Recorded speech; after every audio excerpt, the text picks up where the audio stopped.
Hello and welcome to part 2 in a series of videos that I'll be putting out this week, where I break down all the fights taking place at UFC 235 from a betting perspective. So I've already covered 3 fights taking place this weekend in part 1 of this series of videos, and I'll link to that video in the description below.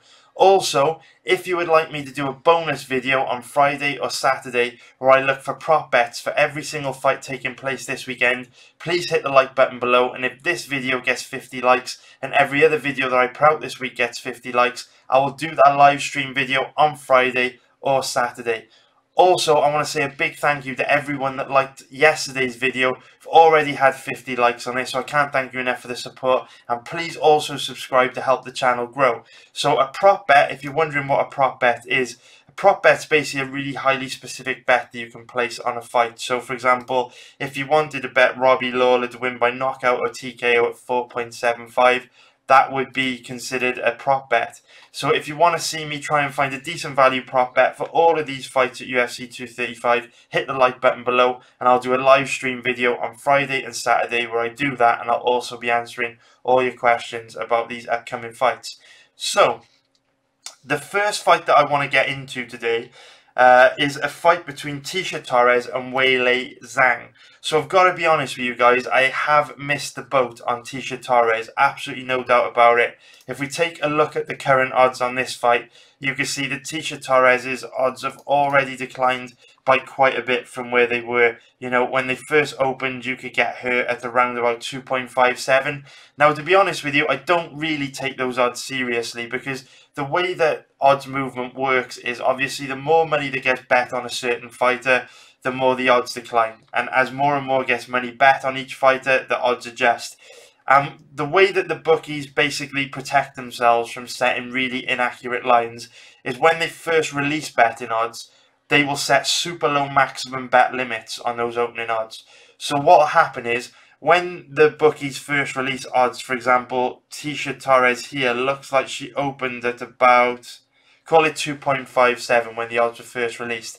They would have set really low maximum bet limits on this fight, probably somewhere around $250. And what that means is, when the cumulative total number of bets reach $250 on Torres, so if one person's betting $20, another person's betting $100, someone else bets $50, when all that adds up to the maximum bet limit of $250, which is extremely low, the odds on Torres would have declined. So that's how they basically get away with setting really inaccurate opening odds. They rely on the betting public to correct them for a really small price by setting small max bet limits. And then as the week progresses and we get closer to the time of the fights, the max bet limits start to increase until on fight day they're probably a few thousand on most fights. Obviously, if it's a main event, high profile fight, it'd be a few 100,000. Now, as you can see, all week Torres' odds have been declining, and after researching this fight, I can definitely see why people are betting on Torres. Now, unfortunately, I did miss the boat on her, but there are only so many hours in the day, and research is a very time-consuming process. Now, what I would say is that a big shout out to you if you did bet on Torres at anything from, say, 2.25 or better, because at those odds I do think that she's a great bet. But at the current odds, I honestly don't like her so much, guys. I really don't. And the reason for that being is that I do think this is going to be a very, very close fight. So with this being a close fight, if we look at her current odds are around about 2.0, that gives her an implied probability of bang on the money 50%. And to be honest with you, I think that's dead accurate. I think this fight could go either way.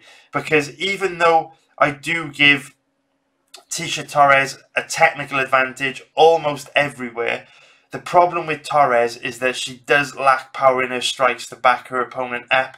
And Zhang is very, very aggressive.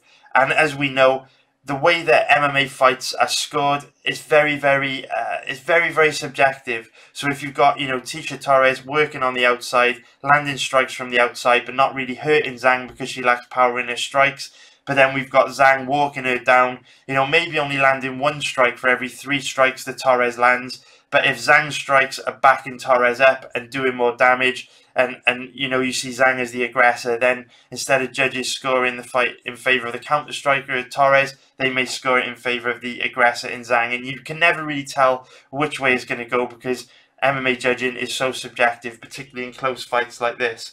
So I do think that the odds are very accurate, guys.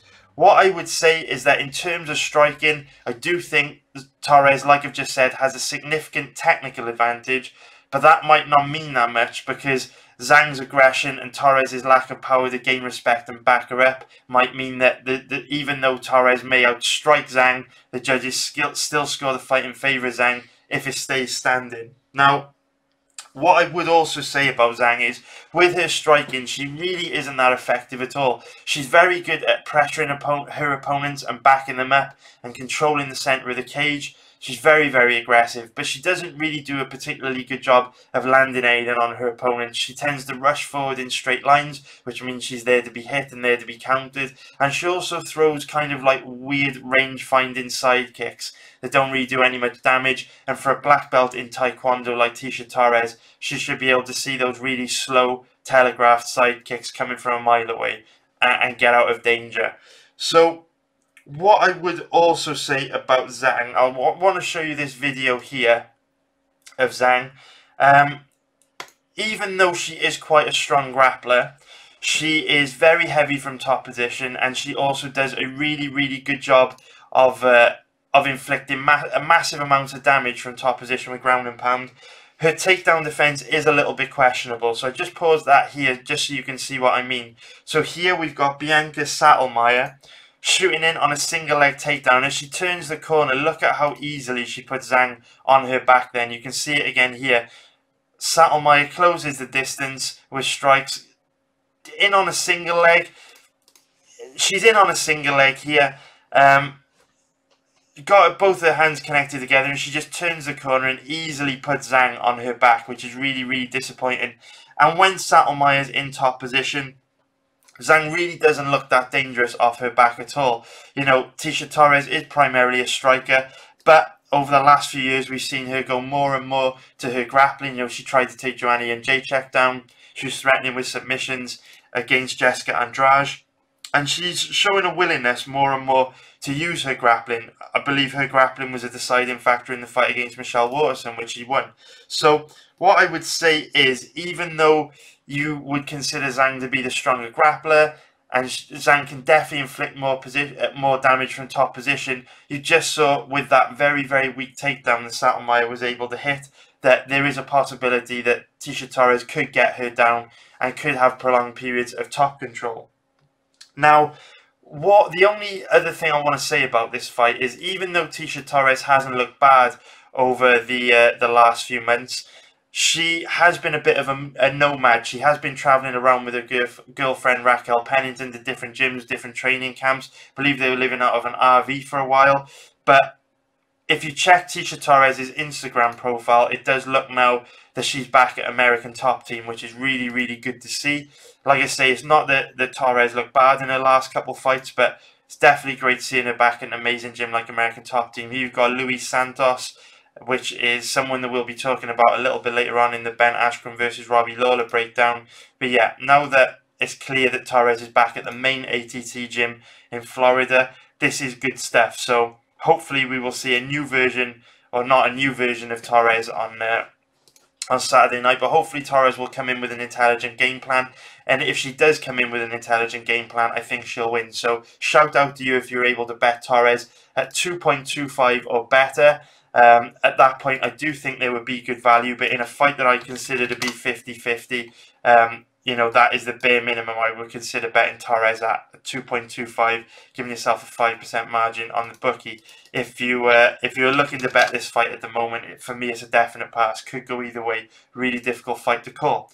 So moving on to the next matchup is Polyana Viana against Hannah Cifers. Now, if we were just capping this fight purely based off skills, what both girls bring to the table, I do believe the odds on this fight would be way off. Because if we look at where they're at the moment, Viana is a pretty big favourite at an average of around about 1.37, giving her an implied probability of 73%. Now, I can see why people are betting Cifers in this fight. I definitely can. But I'll talk a bit about the odds towards the end so we can round it up nicely. But what I would say is, in terms of skills, there are ways the Cifers can win this fight. My issue with betting Cifers in this fight is that she's a very small strawweight, and I do think that size can play a massive factor in this fight. So if we look at it, Viana is 5'7", and Hannah Cifers very small at 5'2". You know, Viana is going to have a 5-inch reach advantage over Cifers, and the problem with Cifers is that even though she's super game, super aggressive, super tough, fights at a high pace, she does struggle to inflict damage on her opponents, and she does struggle to back them up simply because she's so small. You know, the best example in women's MMA that I can think of recently was Valentina Shevchenko against Joanna Jędrzejczyk, where, you know, Joanna threw the kitchen sink at Shevchenko, was coming forwards, was landing some big shots on Shevchenko, and they just weren't hurting her at all. You know, Shevchenko was just walking her down, and Joanna couldn't gain any respect with her strikes. And that's something that we do see a lot in women's MMA. And one of the reasons why I think this is a tough matchup for Cifers, because like I say, even though skill for skill, it's close, neither girl really has that much of a technical advantage, I do think size is going to be the deciding factor in this matchup. Now, that's not to say that Cifers can't win this fight, because like I say, she's extremely tough, extremely aggressive, she's always doing something, she's always trying to punch her opponent in the face, tie him up in the clinch and work a clinch game, and she's got great cardio. So there's definitely a lot to like about Cifers. She's also very difficult to take down, which is significant in this fight because Viana is primarily a grappler. But what I do want to show you is one big weakness that Cifers does have. So if I just play this fight between her and Celine Hager, you can see, and I'm just going to leave this running in the background while I talk more about this fight, you can just see how stiff and rigid Cifers stands. Look at how her chin is always up high and exposed, not really much head movement at all. She's very slow, very rigid in her movement. Now, she's very tough. She has absorbed an enormous amount of damage in some of her past fights. But when you stand that tall and that rigid, you are there to be hit. But to be honest with you, despite her weaknesses, despite how, you know, her stance and how easy she is to hit, I can definitely see why people are betting on her in this fight, to be honest with you, because there's also a lot to not like about Viana. There's a lot that she does wrong. So one of the things that I've noticed about Viana is she is primarily a grappler. She wants to be on the ground with her opponents, but she doesn't really have any offensive wrestling. So for that reason, she just looks to grab a hold of her opponents and drag them to the ground. Now, Cifers has got pretty good takedown defense. It won't be easy to get her to the ground, which leads to a problem because in the past we have seen Viana pull guard, which is something I hate to see. When a fighter pulls guard in MMA, they're putting themselves in a losing position on the bottom, and Viana's not particularly dangerous off her back. I don't see her really threatening against Cifers off her back, but she will go to her back, she will pull guard to try and get fights to the ground. So that isn't good. So that's one thing I don't like about Viana. But what I would say is I can see why people are betting Cifers, and this is kind of what I was going to say a bit earlier on. Because Cifers is difficult to take down. She is skilled enough to defend herself on the ground and protect herself. You know, she's got an educated ground game, even though she isn't that strong of a grappler. And even though she's very easy to hit, she's also super aggressive. You know, she's not the kind of girl that's going to stand there and get outstruck. If she's getting lit up, she's going to come forward and look to turn the fight into a war. So I could see Cifers finding a way to beat Viana just through sheer work and hustle, because we did see Viana slow down a little bit in round 2 against JJ Aldrich in her last fight. So if, you know, if Cifers can push a crazy pace in this matchup, which she usually does, force Viana to work really hard in round 1, we could maybe see Viana slow down in the second half of the fight, which would give Cifers an opportunity to take over in rounds 2 and 3. But I don't love a bet on this fight either way, if I'm honest with you. Now, in order for me to bet on an underdog, even though I can see why people are betting Cifers, you know, it's clear that they're betting Cifers, because if you take a look here, if we bring it up, the odds movement chart, you can see that, you know, ever since Friday, money's been coming in on Cifers and her odds have been gradually declining. And I can see why, because like I say, skill for skill, there's not a huge skill gap between these girls. But personally, I don't like a bet on Cifers. I mean, I definitely wouldn't bet Viana in this fight, because I don't believe she has the skill advantage that deserves a price tag like this. I don't think she should be this big of a favourite. But at the same time, in order for me to take a gamble on a fighter, I have to see a clear path to victory for them. So, for example, last week I recommended a bet on Veronica Macedo. She was a moderate underdog. She was around about a 2.60 underdog, which gave her an implied probability of 38%. I don't mind taking those gambles because, in my opinion, Macedo had a clear path to victory. You know, you saw how much those girls, you know, her and Robertson mixed it up on the ground, how frequently Robertson gave up top position, how many opportunities Macedo had to win that fight. You know, instead of throwing strikes when trying to defend takedowns, she could have just fought for underhooks to keep the fight standing. When Robertson would give up top position, Macedo could have just chilled in top position and run the clock down and score points. She chose not to. But all those things you saw in that Macedo fight were reasons why I felt she was worth a gamble. And even though she lost, I'm cool with it. I saw that as a 50-50 fight. Could have gone either way. Maybe 60-40 in favour of Macedo. And given the odds, I felt she was worth a decent gamble, win or lose. Now, the difference with Cifers is, even though the odds are better, you know, you can currently bet Cifers for around about, call it an average of 3.30, giving her an implied probability of 30%.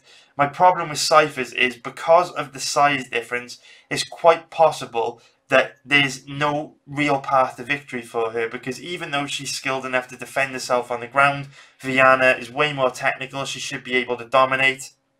And if it stays standing, even if she does outstrike Viana, exactly like we were talking about with Tisha Torres in the last fight, Cifers is really small for the division, lacks power in her strikes, and she's going to struggle to back Viana up. And also the 5-inch reach advantage, and also the 5-inch height advantage for Viana is going to make it difficult for Cifers to get inside and land power shots. And if she does, you know, one power shot from Viana might count for 3 power strikes from Cifers, just because the size difference may mean that Viana's punches are landing with way more impact. Another reason why I don't really like a bet on Cifers that much is because for this fight, Polyana Viana, as you can see here, is training at American Top Team at the main ATT gym in Florida, which is obviously a great gym for a young up-and-coming fighter like Polyana Viana to be at, and I would expect to see her make big improvements to not only her skill and fight IQ in every fight, but also her conditioning, which slightly let her down against Aldridge, and her pacing and all those kinds of things. So that is the reason why I would recommend passing on this fight at the current odds, guys. But I can definitely see why people are taking a gamble on Cifers. It's just not personally the type of gamble that I like to place. So then the final fight that I want to talk about, and this is a fight I've got a lot to say, 2 pages of research instead of 1. So I'll try and get through it as quickly as possible. But everybody and their mother has been hyping Ben Askren up majorly. Joe Rogan's been hyping him, Brendan Schaub, Ariel Helwani, all the MMA media, they're all high on Askren. But the problem with MMA media, and I don't want to criticize anyone in particular because I love everyone, like everyone I've just mentioned. I watch every single Joe Rogan podcast, every single Brendan Schaub podcast, every single thing that Ariel Helwani does. But the problem with these guys is studying footage and really being familiar with fighters on a very detailed, granular level is not their job. It's their job to entertain people, to create interesting discussions, and to hype fights. And in one of Joe Rogan's podcasts from a few months ago, I can't remember who he was with, but he actually admitted to the fact that he hadn't seen any of Ben Askren's fights in one. So he's been hyping Askren up for months, trying to get him signed by the UFC. But he was also almost kind of like a little bit nervous, because he said that whichever guest it was, I think it might have been Ari Shafir, he said that, I hope he looks good because I haven't watched any of his fights in one. Or it was something along those lines. It was kind of like a sweeping statement to kind of like cover his tracks, and maybe signs that he regretted perhaps not checking Ben out a little bit before he'd hyped him so much. And that's interesting because I have watched all Askren's fights in one, and I have actually bet against Askren in one of his fights against Luis Santos in one. And what I can say is he is a great wrestler, but I don't think he's as good as people are making out in the MMA media. If I was a betting man, which I am, I believe he would really badly struggle against Colby Covington, Kamaru Usman, Tyron Woodley, possibly even Damian Maia. Those kinds of levels of grappler. Askren's good. He's going to cause a lot of people problems, but he's not the next Khabib. He's not the next GSP. They're not the next grappling phenom that's going to dominate a division for 5 years. He is going to struggle against top 5 guys. And I'm going to show you some footage right now so that hopefully you can understand a little bit where I'm coming from. So this is a classic striker versus grappler matchup, and based on what I've just said, based on some of the struggles that Lawler's had in one, there's no doubt that Lawler was one of the first names that jumped out at me when I began researching this card. I think I said to you guys in every video that I've done so far, when I first start researching a card, scan through all the fights to look at what names jump out at me, where I think the best betting opportunities may be. And Lawler was one of the first names that jumped out at me, just because of how average Askren has looked in flashes in some of his one fights. So really, to try and evaluate how this fight is going to play out, we've got to answer, what chance... Sorry guys, my dog is going absolutely crazy in the background. Sorry about that, guys. Problems with recording live, I suppose. But yeah, we've got to basically evaluate what chance... This is a classic striker versus grappler matchup, so we just have to determine what chance Askren has got of getting Lawler down and what chance Lawler's got of keeping this fight standing. It's as simple as that. So let's play some clips to try and determine what chance Lawler has got of keeping this fight standing. So the first fight that I want to show you is Ben Askren's fight against Aguilan Thani.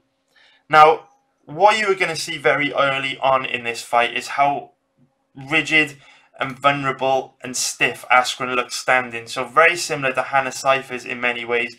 Notice how he's very flat-footed, keeps his hands low, but his chin is up high and exposed. He's quite rigid and he's quite stiff. You'll see that here, just in the first few moments of this fight. He's walking forward, just very stiff. Now imagine someone like Robbie Lawler stood in front of him. What someone like Robbie Lawler could do. Could literally light him up like a Christmas tree. We know Lawler's got an amazing jab. But as Ben Askren closes the distance here to tie Thani up, you'll see as he comes in, very, very high above Thani's hips. Quite a slow and sloppy entry. Now, he goes to control the head straight away, and in a few moments you're going to see a really strange Paige Van Zandt style head and arm throw from Askren. There it goes. It's a really strange head and arm throw. Watch, I'll play it one more time. Strange, Paige Van Zandt style takedown, which, to be honest with you, is going to be completely ineffective against most guys in the UFC. You're not going to be taking down top 10 welterweights with techniques like that. Now, that's no biggie. That's one of the only times I've ever seen Askren do that, but quite a strange choice of technique from a fighter with such a high level grappling pedigree as Askren. So now the next clip that I want to show you is from a different fight between Askren and Nikolai Alaksakin. And what I would say is all the fights that I'm showing you guys are from quite recent in his career. So if you look here, Thani was only, 3 fights ago, Alaksakin 4 fights ago. So all the fights that I'm showing you are fairly recent. And with Askren being 34 years old now, he's past his prime. Fighters tend to start declining after the age of 33 unless they're in the heavyweight division. You wouldn't really be expecting Askren to make significant improvements at this stage in his career. So I wouldn't expect him to look that different from what I'm showing you in these clips. Could be wrong, it's always a possibility, but unlikely. Now, if we look at this next clip between Askren, what you will see again here is how rigid Askren looks standing, how vulnerable he looks standing. You imagine Lawler stood in front of him pumping that jab, and that's just one thing I want to show you there from Askren. Just briefly, you can kind of see a very sloppy entry that comes very high above Askren's hips. Watch now, any minute now, guys. He's going to shoot just here. Watch how sloppy he is here as he closes the distance. You know, ducks his head down, arms kind of like all over the place. You can imagine a confident, comfortable, experienced striker like Lawler can just pick him off and catch him with huge counters as he's walking forward with his head down like that, looking very vulnerable. So that is something to be aware of. Askren is there to be hit when he's trying to close the distance. We saw the same sloppy kind of entry high above his opponent's hips in the last fight that I showed you against Askren, so that's not an isolated thing. Askren frequently comes forward and tries to tie his opponent like that, really high above his opponent's hips, chin up high and exposed, hands down low. Very, very dangerous to do that against someone like Lawler. Here you can see again, looking very rigid as he comes forward. Now, again, you're going to see another reckless entry here as he comes forward trying to tie Askren up. Again, look at that, guys. If we rewind just a second here, look at how he comes in, literally just walks forward with his chin exposed, high above his opponent's hips. Look at that. And throws a spinning technique. You know, if he's trying to do that against guys like Lawler, it's not going to work. Lawler's not going to be there. His footwork and his movement's too good. He's going to be able to circle out of danger. Look, very high above Askren's hips, very predictable, chin up high and exposed, hands all over the place. So then, what I want to show you, eventually Askren does manage to get the fight to the ground from this position, gets a very nice throw in place. But what I want to show you is he's working his ground game from side control, and eventually he manages to take mount, right? A very, very dominant position in MMA. So Askren's working his ground game here. He's in side control. As you can see, Askren is going to give up half guard, briefly regained guard there for like a split second, got back to guard. But it was almost like Askren was baiting him into doing this so that he could go back to half guard and then work for mount. Watch here, you'll see Askren kind of give Askren enough space to regain guards coming up any second now. Here, kind of gives him enough space to go back into guard, and then Askren instantly steps over here into half guard, which is a much more dominant position. It's much more difficult to improve your position and work your way back to your feet when you're on your back and your opponent's in half guard than it is from side control. There are more opportunities to create scrambles from guard and side control. So Askren's gone to a safer position here in half guard, and from here it's much more difficult for Askren to work his way back to his feet. But from there, Askren then chooses to transition into mount. Very, very nice. But watch. Askren somehow is able to reverse this position, gets rid of Askren's hooks there. Watch, you'll see it again.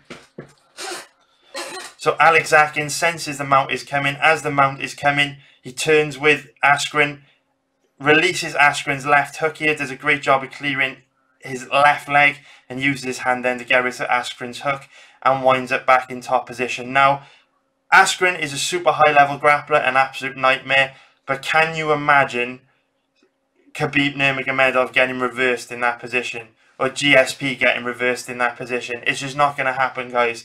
Askren's been branded an absolute grappling phenom, a wrestling phenom, but from what I'm seeing in these one fights, the head and arm throw, getting reversed from mount, there are things that I'm seeing there which suggest otherwise.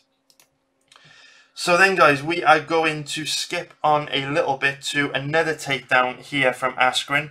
Any second now, you'll see him come in again. This takedown entry very, very high above Askren's hips. Not going to be easy to get these takedowns on a guy like Lawler, who can get those underhooks in play easily. And also, Askren's takedown entry is very, very telegraphed because he hasn't got the striking to set them up. So again, Askren, very, very sloppy entries. And then we skip forward a bit further into this video. This point in the fight, in the third round, where I'm just going to leave this playing for a little bit, where you can just see how vulnerable Askren is standing and how rigid he is. Look, it's a nice clean hard shot here from Askren. A nice right hand any second now. There we go. I'm just going to leave this running just for a couple of minutes, just so you can see how vulnerable Askren looks standing, how uncomfortable he looks standing, how rigid he is, how easy to hit he is, and you can imagine what someone like Robbie Lawler would be able to do to him standing in front of him. So I'm just going to leave that running for a couple of minutes. You get the idea. I don't need to leave this running for a couple of minutes, but if you want to watch this fight, it's on YouTube. Nikolai Askren. Go watch this third round, and you will see that Askren looks very, very hittable, very weak standing.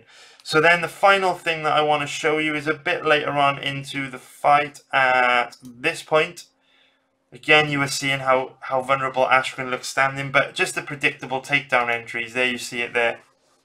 Again, Askren shooting from far outside his opponent's range, no setup with the striking, and shooting in above his opponent's hips, which is very, very easy to shut down because you can get underhooks in play nice and early. And here the takedown shot comes any second now from Askren. You see he's getting lit up standing by Askren, so he shoots a desperation takedown. The Sakin's easily able to stuff, and Askren chains it, basically drives him into the cage, work for another takedown. So that is all that I wanted to show you from that fight, guys. Now, as I wrap up this fight between Askren and Askren and Lawler, I just want to leave this fight playing in the background. Now, this fight was between Ben Askren and Luis Santos, and I actually bet on Luis Santos in this fight. The fight ended up ending as a no contest. I got my money back, but Santos was a massive underdog in this fight. He was around about a 6.0 underdog, I believe. If you go to my website and search for Luis Santos or Ben Askren using the search feature, you'll be able to read my breakdown for this fight from way back in 2015. I'm just going to leave this going in the background because this fight shows both the reason why I think Lawler could be a decent bet and also the reasons why I wouldn't personally bet Lawler in this fight. Now, as we're playing this, I want to let you know that even though Luis Santos isn't that well-known an MMA fighter, he is an absolute monster. Vicious KO power, black belt in judo, very high-level Brazilian jiu-jitsu, strong hips, explosive, trains at American top teams pretty much his whole career. And here you can see him basically turning Askren into a panic wrestler, forcing Askren to shoot from really far outside of his range and trying to catch him with soccer kicks, which are legal in one. And this fight was significant because Santos was doing great. It was absolutely doing great, completely shutting Askren down. There you see him try and punish Askren with a soccer kick, which is legal in one, which is obviously illegal in the UFC. But even though Askren didn't look good in this fight, what I would say is that Santos is an absolute nightmare. If you go back and watch Santos' past fights, he's got vicious KO power in every strike. He's explosive, throws a wide range of strikes. You know, flying knees, head kicks, the works. He's got everything. And another thing you have to consider about one is the fact that soccer kicks are legal. So when Ben Askren's shooting in on these desperation takedown attempts, he could quite easily run into a soccer kick from Luis Santos. Quite easily. But what this fight shows is that Ben Askren is not afraid to throw caution to the wind and just relentlessly shoot takedowns in an effort to wet blanket his opponent. And I do think that's significant. Because what we see from a lot of high-level grapplers is that they will want to pace themselves. And they will maybe only really commit hard to 1 or 2 takedowns per round. But with Ben Askren... Sorry guys, I believe there's someone at my door. I'm actually just going to close the door so I can finish this off. I am sorry about that, guys. Very sorry. There's someone at the door, but I really want to finish this off, guys, because we're almost done. What I would say is, with most strong grapplers, they will only really commit hard to 1 or 2 takedowns per round in an effort to pace themselves and in an effort to conserve energy. But Askren has got the cardio to relentlessly shoot in on his opponents for 15 minutes, no problem. We can see that in this Luis Santos fight. He's happy to throw caution to the wind and just relentlessly put himself in danger shooting takedowns, even if it means he catches a flying knee or soccer kick to his face against someone as dangerous as Luis Santos. So that's significant in this fight, because Lawler, even though he is considered to be an absolutely devastating striker, he doesn't really have devastating knockout power. If we look back through Robbie Lawler's record, you have to go very, very far back on his record to see the last time that he was able to win a fight by knockout or TKO, just through like an absolute flash knockout or TKO. Obviously, he's got wins through strikes against Rory McDonald, against Jake Ellenberger, but you have to go all the way back really to Josh Koscheck back in 2013 to find the last time that Lawler actually knocked someone out. Now, Robbie Lawler, when he wins fights with strikes, it's because he breaks people down with pressure and volume, and he lands an enormous amount of strikes on people, pressures them until they can't take it anymore. Now, that's significant in this fight because he might not get enough time and space to do that. If Lawler had the kind of one-shot KO power like a Luis Santos or, you know, like a Tyron Woodley, then I think he would be a good bet here, because he'd be able to punish Askren for his poor striking defense, be able to punish Askren for how vulnerable he looks standing. However, Lawler doesn't really have that kind of one-shot KO power, so I don't think Askren's going to give him enough time and space to work his aggressive pressure game. I don't think Lawler's going to get the time he needs to break Askren with his pressure and volume. I just don't think it's going to happen. I think Askren's going to be able to tie him up and wet blanket him. And even though it's tough to gauge where Lawler's takedown defense is at this stage in his career, because, you know, Lawler hasn't really fought that many strong wrestlers over the last few years, apart from, you know, Tyron Woodley, who finished him very quickly, and Rory McDonald, who for some reason didn't really shoot any takedowns in that fight. And even though Lawler's takedown defense looked okay against Johnny Hendricks, again, in the Hendricks fights, Hendricks chose to stand and box with Lawler more so than try and take the fight to the ground. So we haven't really seen Lawler's takedown defense tested too much. But what we do know is when Lawler's on his back, he isn't very good at improving his position or get back to his feet. You've only got to go back and watch the first round of the Donald Cerrone fight to see that. So in terms of betting this fight, guys, if we look at the current odds, I do think that this is a bit of a trap line, to be honest with you. It's one of those fights where, you know, Robbie Lawler currently around about an underdog of call it an average of say 3.30 at the moment, giving him an implied probability of 30%. That is enticing, but at the same time, I just think that Askren is so relentless and so willing to put himself in danger in order to drag his opponents to the ground, and he's so willing to take a shot, to tie his opponent up. I just think that somehow he finds a way to get it done. It might be ugly, he might have to take a ton of damage when he's trying to close the distance and coming forward, but I just don't see Lawler being able to back Askren up, and I don't see him being able to prevent Askren from tying him up and driving him into the cage and at some point getting him down. But I can see why you'd bet Lawler. It's just, for me, it's a bit of a trap line. For me, it's borderline because, like I say, Lawler doesn't have that one-shot KO power. Now, another thing that I would say is that against Rafael dos Anjos in Lawler's last fight, he blew his knee out. He said he damaged every single part of his knee that there was to be damaged. So, again, you need strong knees to be defending takedowns. You know, if Askren's shooting in on single legs, double legs, it's going to put a lot of pressure on Lawler's knees. And if there's any kind of weakness there, it's possible that he could injure them again. And, you know, there's absolutely no chance he's going to be able to stuff takedowns and keep a fight standing against Askren with a broken ACL. So that is the way I see those fights, guys. I'll be back tomorrow again with another 3 fights. Like I say, I would personally pass on all the fights that I've covered in today's video based on the current odds. If you like this video, please hit the thumbs up button below. And if I get 50 likes on this video and every other video that I put out this week, I will do that bonus live stream video on Friday or Saturday where I will be answering your questions about the upcoming fights this weekend. And I'll also be trying to find a good value prop bet for every fight. And sorry about the interruptions in today's video, guys. There's no point in me re-recording it just for a few blips here and there. So I hope you enjoyed it. Please subscribe. Love you guys. I'll be back tomorrow with another 3 fights. Too many thoughts on my mind, I can't sleep at night, so I just keep writing. I don't need no help, I don't need opinions, so don't waste my time then. I just been living online, my city don't show me no love and that's fine. Fuck local radio stations, I got more plays than all of these rappers combined. I'm going again, I've been going in, I'm fed up with so many things. I gotta just let it all out, I'm talking about the shit they've been talking about.